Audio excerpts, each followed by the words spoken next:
अस्सलाम वालेकुम, I hope you all are doing well. तो जो भी बच्चे अभी जेके पोस्ट बोर्ड एग्जामिनेशन की प्रिपरेशन कर रहे हैं, चाहे वो क्लास 10th के हो, 11th के हो, 12th के हो, किसी भी स्ट्रीम के हो, बिकॉज आपका जो है एक चीज़ कॉमन है, वो है इंग्लिश और जो भी आपके एडिशनल सब्जेक्ट्स होते हैं, चाहे ईवीएस हो गया, इन्फॉर्मेशन प्रैक्टिस हो गया, फिजिकल एजुकेशन हो गया, किसी का मैथ्स होता है, किसी का बायो होता है, या किसी का जो भी आपके सब्जेक्ट्स एडिशनल है।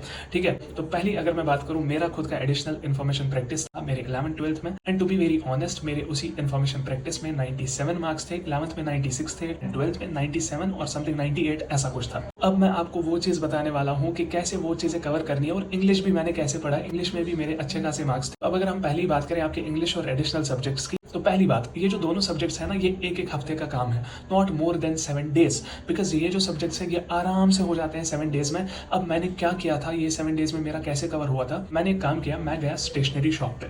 ठीक है, स्टेशनरी शॉप पे मैंने बोला उनको क्योंकि मुझे गाइड चाहिए, इंग्लिश की भी और आईपी की भी। तो मैंने उसके बाद क्या किया, जैसे ही मैंने गाइड लिया, गाइड में आपको पता है वहाँ पे इंपॉर्टेंट क्वेश्चंस भी मेंशन्ड होते हैं। अब उनको साइड में रख के मैंने इंग्लिश कैसे पढ़ा, इंग्लिश में मैंने क्या किया, पहले सीन जो वो चैप्टर्स है ना, मैंने पहले उसकी जो समरी है इंग्लिश में पढ़ी, देन उर्दू में भी उसमें लिख के होती है, देन हिंदी में भी मैंने उसकी जो समरी है वो पढ़ी, ताकि मुझे हर एक लैंग्वेज में ये अच्छे से समझ में आ जाए कि मतलब ये स्टोरी है तो है क्या। तो वैसा कुछ मैंने वो दिमाग में स्टोर कर लिया कि कैसी क्या कहानी है। इवन अगर आप अभी भी मुझे उसके बारे में कुछ पूछोगे, मैं आराम से आपको बता सकता हूँ। तो वैसे मैंने सारी समरीज पढ़ी, हर एक चैप्टर की मैंने समरी पढ़ी है, कि एक ही हफ्ते में मैंने सब कुछ किया है। ठीक है, समरी पढ़ के जो भी क्वेश्चन है ना, देखो जब आपको समरी समझ में आ जाए ना, आपके जो क्वेश्चन है वो उसी समरी में ही आएंगे, आपके जो क्वेश्चन है वो उसी चैप्टर में ही आएंगे, ऑब्वियसली उसी समरी में आएंगे, उसके बाहर तो कुछ आने नहीं वाला, और कोई न्यूमेरिकल तो आने नहीं वाला इंग्लिश में, ये तो ऑब्वियस है। तो उसमें अगर आप समरी अच्छे से पढ़ते हो, फिर चाहे कैसा भी सवाल पूछे ना, आपको समरी अगर याद है ना, आप फिर बहुत बड़े पैराग्राफ्स लिख सकते हो टू द पॉइंट उसी क्वेश्चन के हिसाब से, अगर आपको समरी अच्छे से आती है। और रही बात ग्रामर की, प्रीवियस ईयर क्वेश्चन पेपर्स लिए, वहां पे मैंने देखा कि ग्रामर पूछा तो पूछा क्या जाता है, देखो लेटर, ऐसे, आर्टिकल राइटिंग वगैरह जो भी है, तो उसका बस फॉर्मेट देख लो कि अच्छे से लिखना क्या है। बिकॉज पहली जो मेन चीज होती है वो है फॉर्मेट। अगर आपने फॉर्मेट ही गलत कर दिया,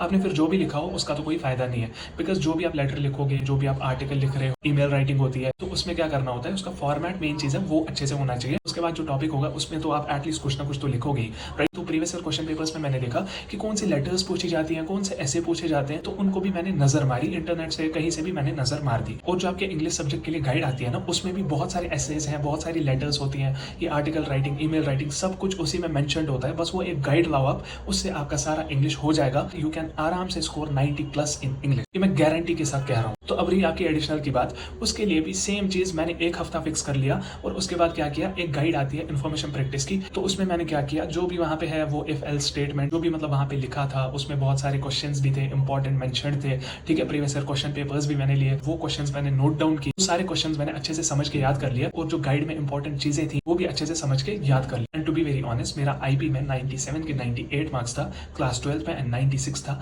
क्लास 11th में। तो दिस इज द वे आप अपना जो एडिशनल उसको आराम से आप क्लियर कर पाओगे। बाकी नीचे मुझे कमेंट्स में जरूर बोले कि आपका कौन सा एडिशनल सब्जेक्ट है, और आप कितना टाइम देने वाले हो अपने इंग्लिश और एडिशनल सब्जेक्ट के लिए। तो बाकी इस वीडियो को लाइक और शेयर जरूर करें, बिकॉज बहुत सारे बच्चे बोल रहे थे कि इस चीज पे वीडियो बनाओ, तो बना दिया मैं। अब इसको लाइक और शेयर करना आपका काम है। तो बाकी हमारी चैनल को भी सब्सक्राइब जरूर करें। मेरा भी खुद का एक टारगेट है, जैसा आपका टारगेट है कि आप 450+ स्कोर करो या कुछ स्कोर करो, मेरा भी एक चीज टारगेट है, जब तक आपका एग्जामिनेशन स्टार्ट होता है तब तक उम्मीद है कि मेरे around 38K to 40K subscribers complete हो। ठीक है, तो ये मेरा टारगेट है, मैं तो आपकी हेल्प कर रहा हूँ आपका टारगेट अचीव करने में। लेट्स सी आप मेरी कितनी हेल्प करोगे ये टारगेट अचीव करने में। बाकी हम मिलते हैं किसी और वीडियो में, तब तक के लिए अल्लाह हाफिज, टेक केयर।